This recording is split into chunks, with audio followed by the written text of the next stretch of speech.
100 days of triple digit to double digit ஜர்னில day 33 பார்க்கலாமா? காலையில எங்க அம்மா வா கொஞ்சம் கடைக்கு போணும் அப்படின்னு கூட்டிட்டு போனாங்க தூக்க கலக்கத்தோடயே. சரி ஓகே நமக்கும் சோறு முக்கியம்ல.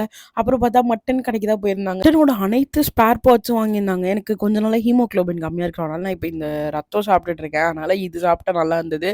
அப்புறம் கொஞ்சம் கூட்டு, சிக்கன் விங்ஸு, அப்புறம் வேற என்ன புடலங்காய் பொரியல் இதெல்லாம் வச்சு சாப்பிட்டேன். எனக்கு ரொம்ப நாளா சுகர் கிரேவிங் இருந்துட்டே இருக்கு இந்த வாரம் ஃபுல்லா. நான் வந்து ஆல்மோஸ்ட் ஒரு 60 டேஸ் ஆயிடுச்சு சர்க்கரை சாப்பிட்டு. அதனால ரொம்ப நெறைய இருக்கு. எனக்கு பயமா இருக்கு. வர வர ரொம்ப பேடா போயிட்டு இருக்கு என்னோட டேஸ்லாம்.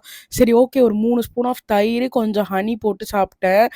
வேற என்ன பண்றதுன்னு தெரியல இந்த சுகர் கிரேவிங்ஸ கண்ட்ரோல் பண்றதுக்கு. அப்புறம் ஈவினிங்கா ஜிம் போனேன். போயிட்டு டைரக்ட்டா கோர் தான். நீங்க யாராவது ஹோம் ஒர்க் அவுட்ஸ் ட்ரை பண்றீங்க அப்படின்னா, கண்டிப்பா நான் காமிக்கிறது எல்லாமே பண்ணலாம். ஏன்னா நான் வெயிட்ன்றதுனால ரொம்ப ரொம்ப பார்த்து பார்த்து தான் என்னோட ஒர்க் அவுட்ஸ் எல்லாம் இருக்கும். So yes you can try. அப்புறம் வந்து ஒரு 30 minutes of treadmill, 10 minutes of cycle பண்ணேன். வீட்டுக்கு வந்து 2 தோசை சாப்பிட்டுட்டு நைட் வந்து ரொம்ப நாள் ஆச்சு மூவி டேட் போய். அதனால சரி ஓகே சடனா ஓகேம்மா நம்ம மூவி போலாமா அப்படின்னு கேட்டுட்டு அப்படியே மதராசி தான் போயிருந்தோம். நல்லா இருந்துச்சு. இப்படிதான் என்னோட டே போச்சு. நாளைக்கு பார்க்கலாம். Bye bye மக்கள்ஸ்.